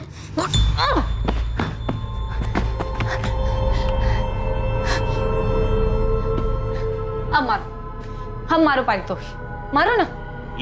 ये क्या कर रही हो तुम? 2 करोड़ परितोष। देखो देखो वहाँ हमने कैमरा सेट किया है। क्या? जी हाँ, इस बेड पर जो कुछ तुमने हमारे साथ किया है वो सब रिकॉर्डेड है। रेप के केस में अंदर करवा देंगे हम तुम्हें। इस्तेमाल किया है तुमने हमारा परितोष, शादी के नाम पे धोखा दिया है हमें। ये घर भी तुमने हमें बेवकूफ बनाने के लिए हमारे नाम पर किया है। ये वीडियो हम पुलिस और मीडिया को दे देंगे, फिर देखते हैं कौन किसको बर्बाद करता है। 2 करोड़ परितोष, 2 करोड़, वरना हम ये वीडियो वायरल कर देंगे। तुम्हें पता भी नहीं परितोष कि जो हम चाहते हैं उसे पाने के लिए क्या क्या कर सकते हैं। हाँ, रश्मि सब कुछ रिकॉर्ड करती थी, सब कुछ पहले से प्लान किया हुआ था उसने। बहुत ही शातिर लड़की थी। तो आप कौन से संत हो? नहीं सर, हम संत नहीं, बहुत बड़े चंट हैं। लेकिन इस बात की उसे खबर नहीं थी कि हम क्या क्या कर सकते थे। इससे पहले कि वो ब्लैकमेल करके 2 करोड़ मुझसे मांगती, मैंने उसकी सारी बातें अपने मोबाइल में रिकॉर्ड कर रखी। वो हमें मात दे इससे पहले हमने उसे मात दे। रश्मि, तुम हमें इस तरह ब्लैकमेल नहीं कर सकती। अगर तुम चाहते हो कि हम तुम्हें ब्लैकमेल ना करें तो परितोष 2 करोड़ दे दो। तुम्हारे पास कल तक का टाइम है। अगर कल तक 2 करोड़ नहीं दिए तो हम तुम्हारे खिलाफ रेप केस कर देंगे और मीडिया को फुटेज दे देंगे।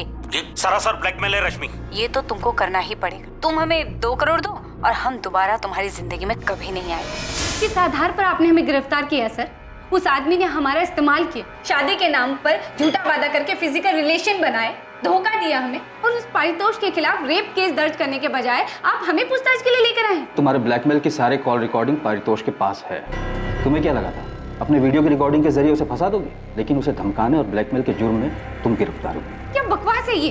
गलत किया उसने हमारे साथ। हम परितोष के खिलाफ रेप का केस फाइल करेंगे। सर कहाँ जा रहे हो? सर सुनिए तो, सर हम उसे कोर्ट तक घसीट कर लेकर आएंगे, उसकी वीडियो वायरल कर देंगे, उसकी मदद करने और हमारे साथ जबरदस्ती करने के लिए हम आपके खिलाफ भी केस दर्ज करेंगे। रश्मि ने जो किया हमारे साथ, उससे हमारी जिंदगी, हमारा परिवार, सब कुछ तबाह हो गया। 7 अक्टूबर की रात को आप कहाँ थे? घर पर थे, अकेले शराब पी रहे थे, जो रोज पीते हैं हम ऑफिस से आने के बाद। हमारी बात मानिए सर, वो बहुत ही शातिर थी और हम यकीन के साथ कह सकते हैं कि उसको उसी की तरह किसी ने बड़े शातिर अंदाज में फंसाकर मार डाला होगा। बहुत ही चालाक समझती थी खुद को, ओवर कॉन्फिडेंट। यही उसकी सबसे बड़ी गलती थी। रश्मि से प्यार करते थे, लेकिन जब हमें पता चला वो हर चीज में हेरा फेरी करती है, उसकी नजर में रिश्तों की कोई अहमियत नहीं थी, तब हमने रिश्ता तोड़ दिया। ये हमें बहुत जल्द पता चल जाएगा कि तुम्हारा ये दर्द था या गुस्सा जिसकी वजह से तुमने रश्मि का मर्डर कर दिया। रश्मि की हत्या से पहले उसके फोन की लास्ट लोकेशन VIP एन्क्लेव थी। VIP एन्क्लेव, जहाँ पर तुम्हारा घर है और तुम्हारे पिता के राइवल दशरथ लाल का भी। जब हमें पता चला कि उसके संबंध हमारे पिता के साथ थे, हम उसे बुरी तरह चोट पहुंचाना चाहते थे, लेकिन हमें कभी समझ में नहीं आया कि रश्मि अपनी जिंदगी के साथ चाहती क्या थी। पता नहीं हम उसके पीछे पड़कर अपनी जिंदगी क्यों खराब कर रहे थे। रश्मि 3 महीने के लिए एक्सटॉर्शन के केस में जेल गई थी। इधर ऋषभ के साथ शादी करने वाली थी। और उधर ऋषभ के फादर प्रद्युमन और प्रद्युमन के राइवल दशरथ लाल के साथ अलग ही गुल खिला रही है। और उससे पहले परितोष मिश्रा के साथ। ऐसा कैसे कि उसकी माँ, भाई, चाचा को इस बारे में कुछ पता ही नहीं था? क्या ये मुमकिन हो सकता है? कल्याणी, हमने विकास से बात कर ली है। हम लोग बहुत आराम से इसका हल ढूंढ लेंगे। अगर रश्मि ने मनोज और भरत के साथ में कोई धोखाधड़ी की है, वो भी हम संभाल लेंगे। तुम बेफिक्र रहो। क्या रश्मि पांडे की हत्या का मकसद उसका इस तरह लोगों से पैसे हथियाने को रोकना था, या किसी को रश्मि के काम करने के तौर तरीकों से जलन थी जो उनकी कामयाबी के रास्ते का कांटा बन रहे थे? रश्मि एक खतरनाक खेल खेल रही थी। आखिर वो कौन था जिसके रास्ते की रुकावट बन गई थी रश्मि? हम इस बात से इनकार नहीं करेंगे कि रश्मि हमें परेशान कर रही थी, और हमने ये बात कभी छुपाई भी नहीं। वीरेंद्र सर से कई बार हमने इस बारे में बात की। मैम, हम ये भी जानते हैं कि रश्मि ब्लैकमेलिंग के केस में एक बार अंदर जा चुकी है, और हमें इस बात पे पूरा भरोसा है कि रश्मि अपनी बॉडी का इस्तेमाल करती थी और क्लाइंट से इन्वेस्टमेंट लाती थी, सारे बड़े बड़े क्लाइंट्स। लेकिन वो क्लाइंट्स रश्मि के लिए सिर्फ क्लाइंट्स नहीं थे, वो कुछ और भी थे। पायल, हमने तुम्हारे ऑफिस कलीग ध्रुव से बात की क्योंकि हमने ये कहा था कि रश्मि की लाश पानी के ऊपर आ गई, वरना मिसिंग ही रह जाती। अगर आपको लगता है कि ऐसा कहने से हम रश्मि के मर्डर में इन्वॉल्व है या हमने उसका मर्डर करवाया है, तो माफ कीजिए। हमने ये बात सिर्फ इसलिए की क्योंकि ये बात साफ है, जो भी रश्मि का हत्यारा था उसने बॉडी के साथ पत्थर इसलिए बांधा था क्योंकि वो नहीं चाहता था कि लाश पानी के ऊपर आ जाए। तो फिर रश्मि का मर्डर किसने किया पायल? मैम, हमने आपसे पहले भी कहा था, हम मानते हैं हम रश्मि को पसंद नहीं करते थे, जलते थे उससे, लेकिन इसका ये मतलब नहीं कि हम इस हद तक गिर जाए कि उसका मर्डर ही करवा दें। लेकिन रश्मि मर्डर करने के बारे में सोच सकती थी। उसकी ऐसी हरकतों की वजह से उसका मर्डर हुआ होगा। कर्मा मैम, कर्मा। जावेद, कुछ हाथ लगा? एक बाबा है, अपने आप को काली बाबा बोलता है। उसके पास जाती थी क्या रश्मि पांडे? हाँ, मैंने ज़्यादा पूछताछ की नहीं क्योंकि उसको भनक लग जाती तो वो भाग जाता। कहाँ मिलेगा ये काली बाबा गोविंद? स्टेशन के पास वाले मार्केट एरिया मैडम, वहीं बैठा है। एड्रेस भेज रहा हूँ, अभी भी वहीं मिलेगा ये बाबा। जो बात थी हम साफ साफ बता रहे हैं। हाँ, हमारे और रश्मि के बीच में शारीरिक संबंध है, जिसको रिकॉर्ड करके वो आपको ब्लैकमेल करने लगी। कौन सा ब्लैकमेल? ब्लैकमेल उसे किया जाता है जो कुछ देने से इनकार करता है इंस्पेक्टर। वैसे हमको पहले से पता था कि वो लड़की रिकॉर्डिंग करती है। तो आपको लॉकर के बारे में भी पता होगा? नहीं, हमको किसी लॉकर के बारे में कुछ पता नहीं था, लेकिन उस लड़की ने पारितोष मिश्रा के साथ जो किया वो भी हमको पता था। अब आप खुद सोचिए कि इतना सब जानने के बाद भी बिना बैकग्राउंड चेक किए हम उसके पास जाते। बैकग्राउंड चेक करने के बाद भी आपने उसको अपने साथ बेडरूम में वीडियो बनाने दिया? प्रद्युमन जी, चुपचाप आप रश्मि पांडे को पैसे देते रहे और बदले में आपने उससे वीडियो रिकॉर्डिंग की मांग नहीं की। मांग इसलिए नहीं की क्योंकि हम जानते थे कि वो इसका हमारे खिलाफ इस्तेमाल नहीं करेगी। क्यों? उसने ऐसी गारंटी दी थी आपको? देखिए क्या है, उसे जो पैसे चाहिए होते थे हम उसे दे देते थे, इसलिए हम जानते थे कि वो बस वीडियो रिकॉर्डिंग करके रखती थी, उसका इस्तेमाल नहीं करती थी। देखिए, हम एक बात साफ साफ बता देते हैं। हाँ, रश्मि को पैसा देने का सिलसिला ब्लैकमेलिंग के बाद ही शुरू हुआ था। जब आपको पता ही नहीं था कि वो वीडियो रिकॉर्ड करके इस तरह... पता नहीं था कि उसने रिकॉर्डिंग की थी। अच्छा, तो इस रिकॉर्डिंग के जरिए तुम हमें ब्लैकमेल करना चाहती हो? नहीं। तो रिकॉर्डिंग क्यों करी और किसके कहने पर करी? खुद की मर्जी से। इरादा क्या है तुम्हारा? जो कुछ हमें चाहिए उसको पाना चाहते हैं दशरथ जी। क्या पाना चाहती हो?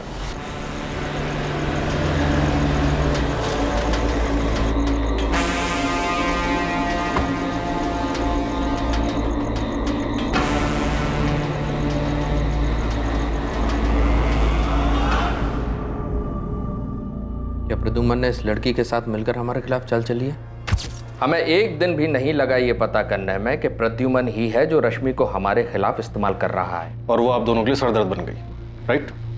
बेवकूफ़ है हमारा बेटा। उस लड़की के बारे में कुछ जाने बगैर ही उसने उसे डायमंड रिंग दे दी, पर हमें रश्मि के बारे में पता करने में ज़रा सा भी वक्त नहीं लगा। वो किस तरह की लड़की है, उसका पास क्या है। हम उसके पास सिर्फ इसलिए गए थे ताकि जान सके कि उसका इरादा क्या है। और उसने बस ऐसे ही आपकी वीडियो बना ली। तुम मेरे बेटे के पीछे क्यों पड़ी हो? जाहिर उसे शादी तो करना चाहती नहीं। तो और क्या हो सकता है सर? क्या ऋषभ को पता है कि तुम एक्सटॉर्शन के केस में कई महीने जेल में बिता चुके हो? अभी बात तुम ऋषभ को बताओगी या हमें बताना पड़ेगा? तो आप यही चाहते हैं ना कि हम आपके बेटे को छोड़ दें? स्मार्ट हो रश्मि और जल्दी समझ गए। बिल्कुल सही कहा आपने। ऋषभ हमसे प्यार करता है लेकिन हम ऋषभ से शादी करना चाहते, यहाँ बिल्कुल गलत है।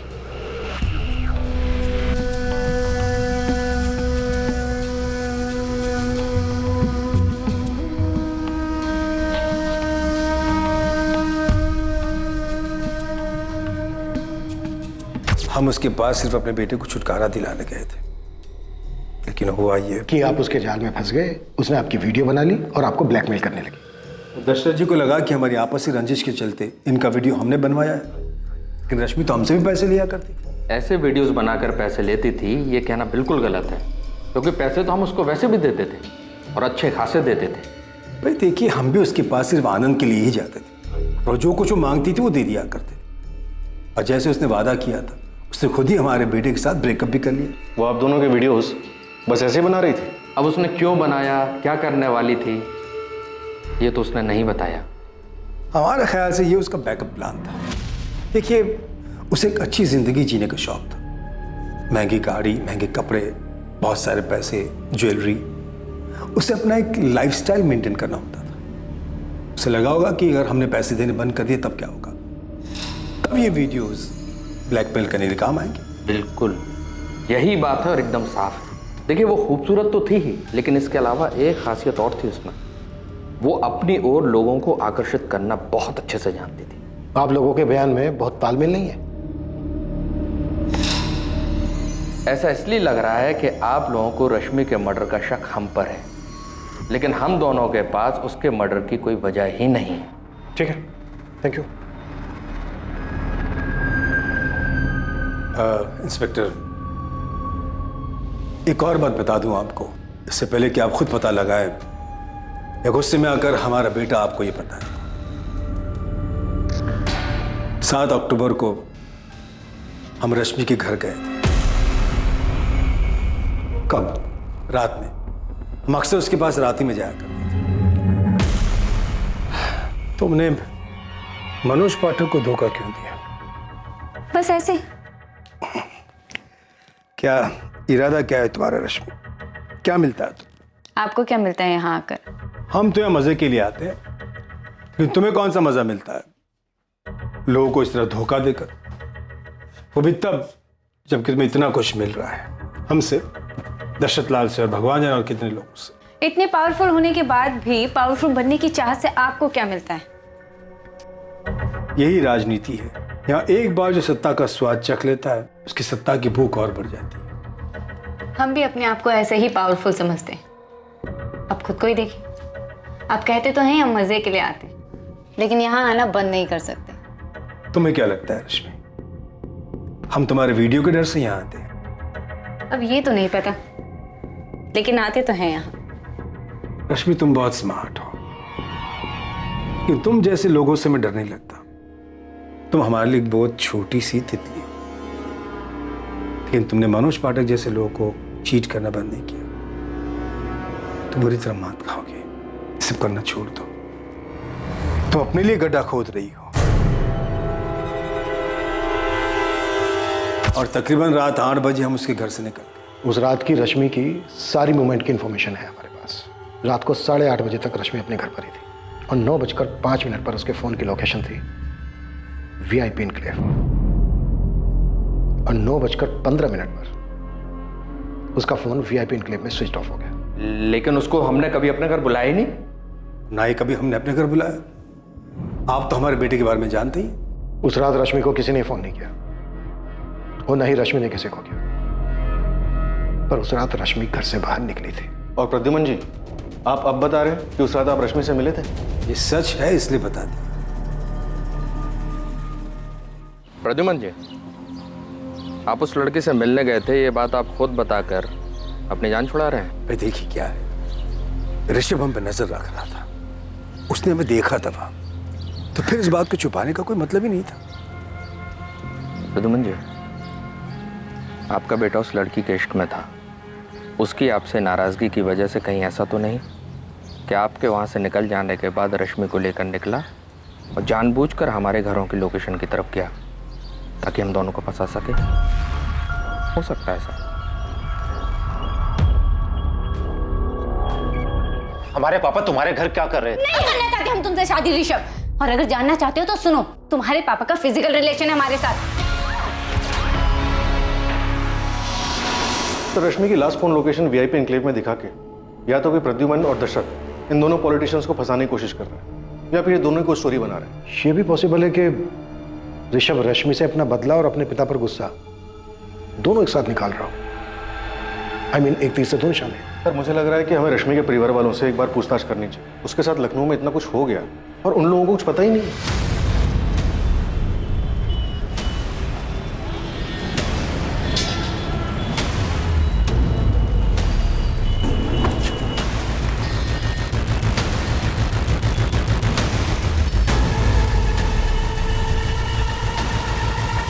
जी, हमें ही लोग काली बाबा के नाम से जानते हैं। ये रश्मि पांडे आपकी भक्त थी? जी, बहुत ही समर्पित भक्त। रश्मि के जीने का तरीका, उसके पैसे कमाने की चाहत, फिर चाहे वो किसी भी तरीके से, ये सब जाके हमें अब पता चल रहा है। आप लोगों ने तो हमें कुछ नहीं बताया, और हमें अब जाके पता चल रहा है कि वो किसी बाबा के पास भी जाती थी, और उस बाबा ने हमें बताया कि वो वशीकरण सीखना चाहती थी, बहुत सारा पैसा, बहुत सारा पावर हासिल करना चाहती थी। कल्याणी जी आपने, और विकास तुम, आप दोनों हमेशा यही कहते रहे कि आप लोगों को कुछ नहीं पता कि वो क्या कर रही थी, क्या चाहती थी। रश्मि कहाँ हमसे कभी कुछ ठीक से बताती। आप दोनों में से उससे किसी ने नहीं पूछा ये पैसा, ये गाड़ी उसके पास कहाँ से आ रहा है, क्या कर रही है वो? रश्मि दीदी पूछने पे भी कहाँ जवाब देती थी। तुम्हारे किराने की दुकान सही चल रही है ना? हाँ। तो उस पर ध्यान दो। गाड़ी कहाँ से आई है जानकर तू क्या करेगा? रश्मि बेटा वो माँ, अरे आपको पैसे चाहिए होते तो मांग लो, लेकिन कहाँ से आई कैसे आई ये जानकर क्या करोगी? अरे काम करते हैं हम। और चाचा जी कुछ बोले तो उनको कहना पहले अपना घर संभालें। अभी चाचा जी ने पूछा क्या तुमसे? तू ना चाचा जी का राग अपना बंद कर। तुझे दुकान चाचा जी ने दिलाई है हमने। आती थी यहाँ कई बार, लेकिन जब भी कुछ पूछो कभी कोई जवाब ही नहीं देती थी। जो आप कह रहे हैं उन सारी चीज़ों का हमें अभी पता चल रहा है। हाँ, जब से वो यहाँ से गई है उसके रहन सहन में बदलाव आया था, वो तो हम देख रहे थे। हमें बहुत डर भी लग रहा था, मन में काफ़ी सवाल भी उठ रहे थे, लेकिन सवाल का जवाब ना मिले तो क्या करें हम? रश्मि दीदी के जेल जाने के बाद हमने और माँ ने दोनों ने कोर्ट कचहरी के चक्कर लगाकर उन्हें जेल से छुड़वाया था। ये रश्मि के जेल जाने वाली बात है, ये भी आप लोगों ने हमें नहीं बताई? वो बात इसलिए छिपाई क्योंकि वो हम सब के लिए शर्म की बात थी। जब रश्मि यहाँ हमारे साथ रहती थी, जब उसके पापा इस दुनिया में थे, तब सब कुछ ठीक था।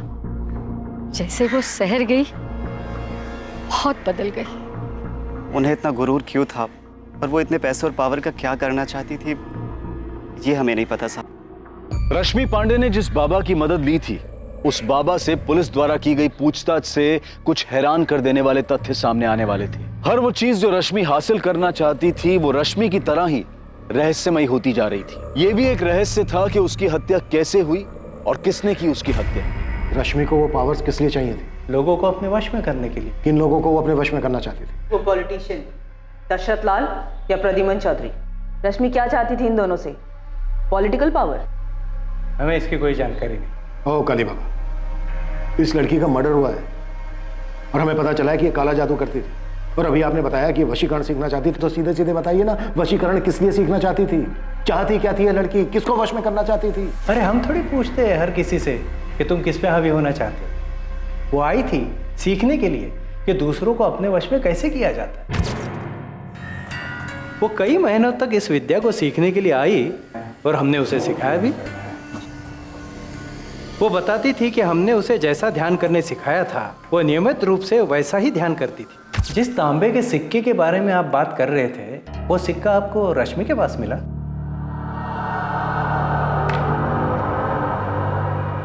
यही है वो सिक्का? ये यही है।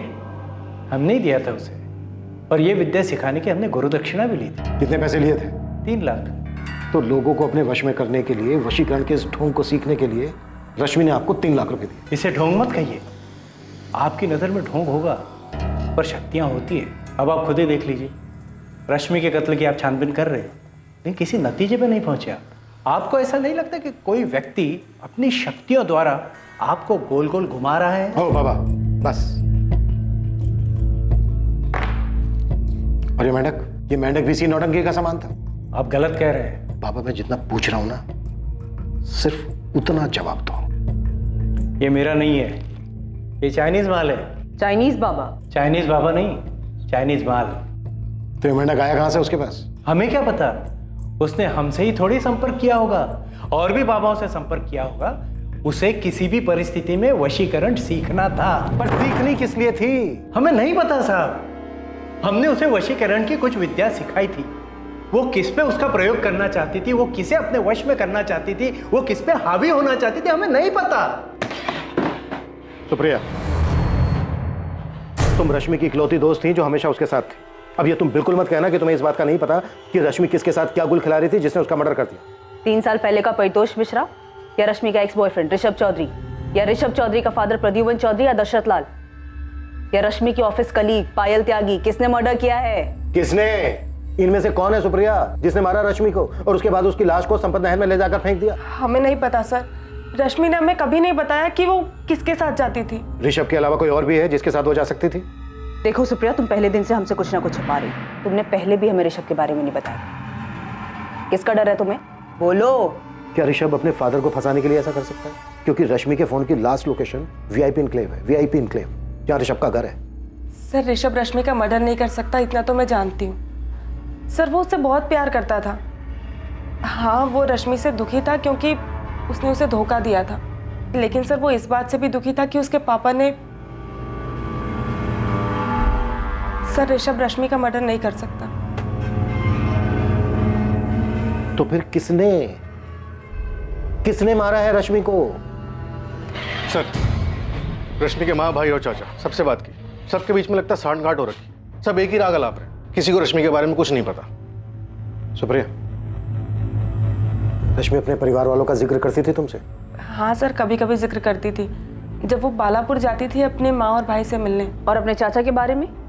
नहीं, चाचा के बारे में मैं कुछ नहीं जानती।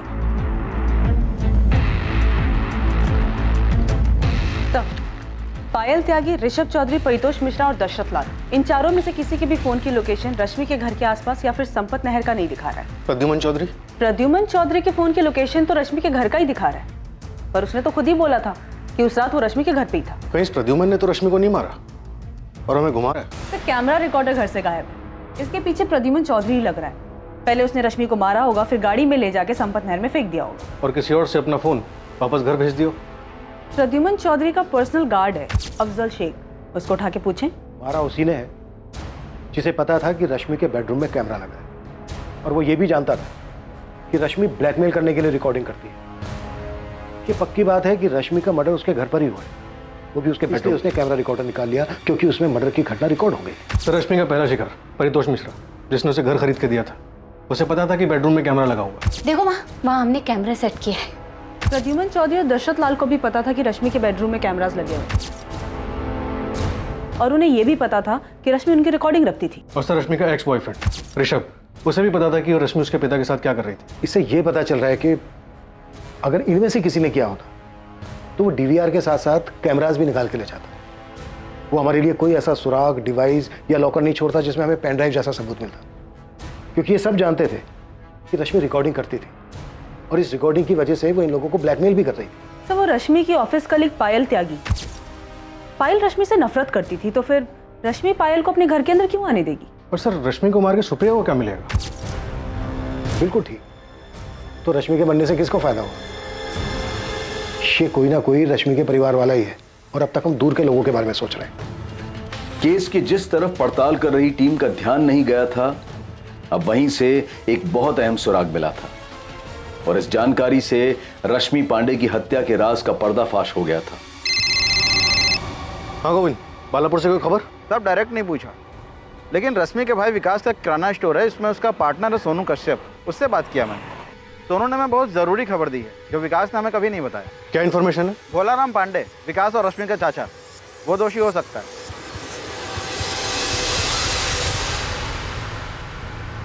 हमें यहाँ इस तरह से लेकर क्यों आए हैं? बैठो भोलाराम, बैठो। नहीं, पहले आप बताइए कि बात क्या है। आपके लोग ऐसे ही आए और उठाकर यहाँ ले आए? भोलाराम, आपने विकास से कहा था कि आप रश्मि के पैसे और उसकी लखनऊ वाली कोठी का अच्छा सौदा करवाकर सब कुछ सेटल कर दो। बड़े आराम से वहाँ विकास को अपने लपेटे में ले रहे थे तुम। लपेटे में? क्या कह रहे हैं आप? वो मेरा भतीजा है, थोड़ा भोला है, इसीलिए मैंने कहा था। भोला है या फिर आपके नीचे दबा हुआ है? विकास, जब तेरे चाचा ने तुझसे ये सब कहा तो तूने आके हमें क्यों नहीं बताया? मैडम जी, हमें नहीं लगता कि चाचा जी कुछ गलत कर सकते हैं। तेरे दोस्त सोनू कश्यप ने हमसे साफ कहा कि तू ना समझे। तेरे चाचा सब हड़प लेंगे, रश्मि के रहते हुए ऐसा नहीं कर सकते थे, इसीलिए उन्होंने रश्मि को रास्ते से हटा। नहीं नहीं, चाचा जी ऐसा नहीं कर सकते। और अगर किया है विकास, और ये बात तुझे पता है, तो तू अपनी बहन के हत्यारे को बचा रहा है विकास। ये बात जानता है ना तू? क्या ये रश्मि की मनमर्जी थी जिसने आपको ये काम करने के लिए उकसाया? क्या फिर अपने बेटे दीपेश के थप्पड़ का अपमान बर्दाश्त नहीं कर पाए और मरवा दिया रश्मि को? दीपेश को थप्पड़? हाँ, थप्पड़। विकास ने हमें बताया कि रश्मि ने दीपेश को थप्पड़ मारा था, और इस बात का गुस्सा आपको भी था और दीपेश को भी। हमारी माँ कुछ भी बोले वो अलग बात है चाचा जी, लेकिन आप किस हफ्ते हमारे घर के मामलों में दखल दे रहे हैं? रश्मि, अपने चाचा जी से ऐसी बातें मत करो। सब तुम्हारा ही किया धरा है कल्याणी। आज हमारे भाई सब जिंदा होते तो इसकी हिम्मत नहीं होती ऐसी बात करने की। और इन्हीं हरकतों की वजह से हमें उल्टा सुल्टा सुनना पड़ता है। क्या बातें सुननी पड़ती हैं दीपेश? सुनो रश्मि, अब तुम यही गांव में रहोगी, कोई जरूरत नहीं है लखनऊ जाकर कोई काम करने की। इसके लक्षण तो देखो, कैसे कैसे कपड़े। तो आप अपनी आंखें बंद कर लीजिए ना चाचा जी। हमें क्या करना चाहिए क्या नहीं करना चाहिए, उसके लिए हमें आपकी परमिशन नहीं चाहिए। ऐसे कपड़े पहनती हो, गांव के लोग तुम्हारे चरित्र पर सवाल उठाते हैं, जानती हो तुम? रश्मि, जब कोई हमारे बारे में ऐसी बातें कहे ना, तो ऐसा थप्पड़ मारना चाहिए दीपेश, ना कि चुपचाप सुनना चाहिए। अब तुम और चाचा जी निकलो यहाँ से, क्या करना है वो हम खुद देख लेंगे। ये आंखें ना किसी और को दिखाना दीपेश, मुझे नहीं। आप कहना क्या चाह रहे हैं? 3 साल पहले जो तू मैं हुई थी, उसके बदले अब हमें जाकर ये सब। दीपेश, तेरे मुंह से सुनना चाहता हूँ सब कुछ। अपना फोन गांव में छोड़कर लखनऊ गया था ना तू 7 अक्टूबर को? अकेले गया था या फिर किसी के साथ गया था? अरे साहब, हमें चीड़ थी रश्मि दीदी से, तो हम उसको मिलने क्यों जाएंगे? तो वो भी 3 साल बाद एक थप्पड़ का बदला लेने के लिए। थप्पड़ की ठेस दीपेश को ही नहीं, हमें भी लगी थी, विकास को भी लगी, कल्याणी को भी लगी, हम सबको लगी थी। हम सब रश्मि के व्यवहार से और उसके पहनावे से परेशान थे। तो सबने साथ में मिलकर मारा रश्मि को। आपका बेटा दीपेश, रश्मि की मां कल्याणी और रश्मि का भाई विकास। अरे साहब, ये क्या बात कर रहे हैं आप? हमें तो ये भी नहीं पता था कि रश्मि दीदी लखनऊ में कहाँ रहती है। ना खुद उसके भाई विकास को या उसकी माँ को पता था, तो हम कैसे मारते उसको? आप असली कातिल को तो पकड़ नहीं पा रहे, इसलिए मनगढ़ंत कहानी बना रहे हैं। हमने उसके साथ ऐसा किया था, ये किसने बताया आपको? विकास ने? नहीं, वो बता ही नहीं सकता। पुलिस को मिली एक छोटी सी सूचना के आधार पर रश्मि पांडे के सभी करीबी रिश्तेदारों से पूछताछ के दौरान पता चला कि रश्मि की हत्या में उसके चाचा भोलाराम पांडे और उसके बेटे दीपेश पांडे का हाथ हो सकता है। लेकिन उनके खिलाफ कोई ठोस सबूत नहीं मिल सका। पर पुलिस की टीम के रश्मि के गांव बालापुर जाने से इस केस में एक नया मोड़ आ गया था। इसने दोषी को बेनकाब कर दिया था, और ये इस केस की जांच कर रही टीम को बेहद हैरान कर देने वाला था। सर, कॉल रिकॉर्ड्स और लोकेशन के हिसाब से इनमें से हम किसी पे भी हाथ नहीं डाल सकते। सबने अपने फोन गांव में छोड़कर यहाँ लखनऊ में आके कांड कर दिया। तो ट्रैफिक डिपार्टमेंट संपत नहर की तरफ जा रहा है, सभी रास्तों की सीसीटीवी फुटेज स्कैन कर रहे हैं। रश्मि की लाश को नहर तक ले जाकर फेंकने के लिए किसी गाड़ी का इस्तेमाल तो हुआ होगा, शायद फुटेज में दिख जाए। हाँ महादेव जी, अब तो आपके डिपार्टमेंट से किसी बड़े खुलासे के होने का इंतजार है हम। इब्राहिम, भोलाराम और उसका बेटा दीपेश और रश्मि का भाई विकास, इन लोगों के खिलाफ कोई सबूत नहीं मिला। लेकिन ये आदमी जिसने इस केस में भोलाराम को संदिग्ध बताया, ये कौन है? उसका नाम सोनू कश्यप है। विकास के किराने की दुकान में उसका पार्टनर है वो। एक बार उसे ट्रैक करो, शायद कुछ मिल जाए। हाँ, ये दिखा है इस फुटेज में। 7 अक्टूबर की रात को एक रोड पर जहाँ सीसीटीवी लगा, एक टैक्सी में है, खुद चला रहा है, लेकिन ये संपत नहर वाली रोड नहीं बल्कि लखनऊ की एक रोड है।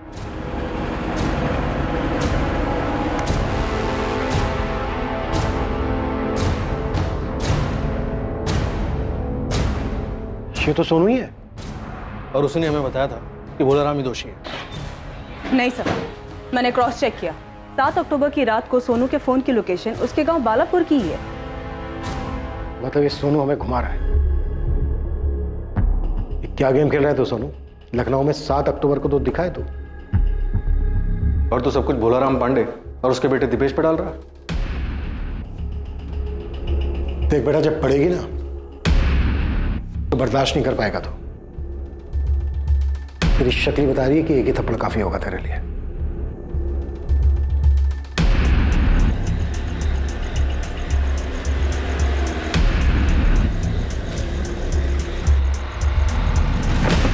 अभी रुक, अभी नहीं, थोड़ी देर इंतजार करना पड़ेगा। दीदी से मिलने कोई गया है।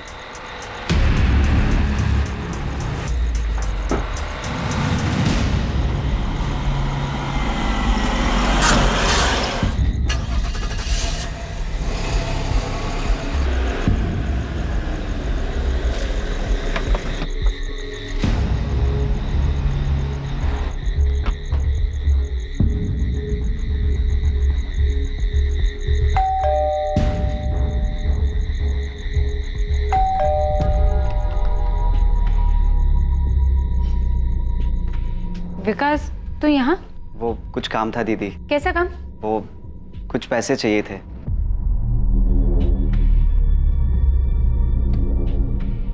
इसको क्यों लेके आए यहाँ? दीदी हम इसके साथ ही आए हैं, इसकी गाड़ी में।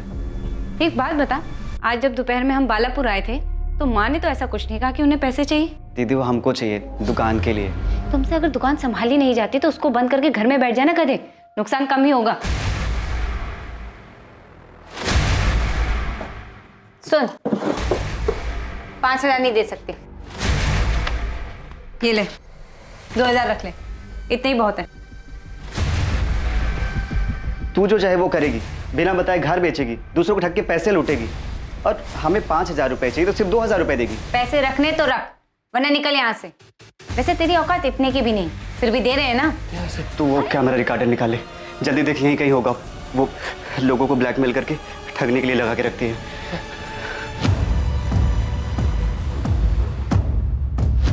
हमें पता था कि लखनऊ के रास्ते पर सीसीटीवी हो सकते हैं, इसीलिए विकास पीछे वाली सीट पर छुप गया। हम जानते थे कि सिर्फ हमें देखकर किसी को शक नहीं होगा कि इस हत्या में कौन कौन शामिल था। भोलाराम भी शामिल था इस साजिश में? था या नहीं? नहीं, विकास ही अपनी बहन को मारना चाहता था। रश्मि पांडे के छोटे भाई विकास पांडे का नाम इस हत्याकांड में सामने आया था, लेकिन और भी चौंका देने वाली सच्चाई सामने आने वाली थी। हाँ, हमें पता था कि विकास ने ही रश्मि की हत्या की थी। उसने हमें उसी रात बता दिया था जिस रात रश्मि की हत्या करने के बाद उसकी लाश को वो नहर में फेंक के आया था।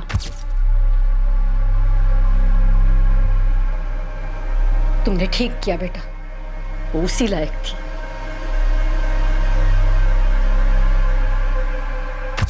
हमारे बेटे ने जिसकी हत्या की वो रश्मि अब वो थी ही नहीं जिसे हमने जन्म दिया था, पाल पोस के बड़ा किया था। बहुत झेल चुके थे उसको, बहुत बातें सुन चुके थे उसकी। माना कि वो गलत थी, पर क्या तब भी उसकी हत्या करना सही था? आपके लिए कहना आसान होगा साहब, लेकिन उसने जो किया, उसकी हरकतों को भुगतना हमारे लिए आसान नहीं था। चाचा जी और मुझे गाँव वालों के ताने सुनने पड़ते थे कि तुम्हारी दीदी ऐसी है, उसने ये किया। पर क्या कभी उसने तुम्हें कोई नुकसान पहुंचाया था? हाँ, नुकसान किया। वैसे उसको हमारी कुछ नहीं पड़ी थी, लेकिन जब खुद को जरूरत पड़ती थी तो हमें याद आते थे। और जब भी वो घर आती सबके साथ बहुत बुरा व्यवहार करती थी। चाचा जी, मैं, दीपेश, सबको बहुत खरी खोटी सुनाती थी। खुद तो सारे गलत काम करती थी, लेकिन हमें नाकारा, ढक्कन ये सब बुलाती थी। बोलती थी हम किसी काम के ही नहीं है। जो मुंह में आता था वो सब कुछ हमें बोल देती थी। सारी हदें पार कर चुकी थी और हमने उसे उसके किए की ही सजा दी। तुम कौन होते हो किसी को सजा देने वाले? तुम सिर्फ एक हत्यारे हो जिसने रश्मि की हत्या की है, और तुम्हारे साथ वो तुम्हारा पार्टनर सोनू और तुम्हारी माँ भी हत्यारे ही हैं। हाँ, हम हैं गुनहगार। रश्मि की हरकतों की सजा हम हर दिन भुगत रहे थे। कम से कम उसकी मनमानियों से छुटकारा तो मिल गया, और हमें जिस चीज से आजादी चाहिए थी वो हमें मिल गई है। रश्मि पांडे का भाई विकास पांडे, उसके पार्टनर सोनू कश्यप और रश्मि की मां कल्याणी पांडे को इस हत्या के लिए हिरासत में ले लिया गया। इस पूरी कहानी में किसके साथ धोखा हुआ? कोई इंसान कुछ भी पाने के लिए लोगों को धोखा दे सकता है। अपने स्वार्थ और कुछ भी पाने की जिद में वो अपने किसी भी गलत कदम को सही ठहरा सकता है, लेकिन ऐसा करके कोई इंसान कहां तक पहुंच सकता है? रश्मि की हत्या को उसके बुरे कर्मों की सजा बताकर इस अपराध को उचित नहीं ठहराया जा सकता। यह अपराध ही है। झूठ और फरेब इंसान को एक बहुत ही खतरनाक रास्ते पर ले जाता है, जहां वो सिर्फ अपने बारे में सोचता है और दूसरों के साथ वो कितना गलत करता है इस बात का उसे कोई फर्क नहीं पड़ता। लालच और स्वार्थ इंसान के देखने और समझने की क्षमता को खत्म कर देते हैं, जिसकी वजह से वो सही और गलत में फर्क नहीं कर पाता, और ये उसके लिए घातक साबित होता है। अब मैं अनूप सोनी आपसे विदा लेता हूं। अगले एपिसोड में रात 10:30 बजे आपसे फिर मुलाकात होगी एक और नए केस के साथ। और याद रखें, क्राइम और आपके बीच में सिर्फ इतना फर्क है कि आप कितने सतर्क हैं। सतर्क रहें, सुरक्षित रहें। जय हिंद।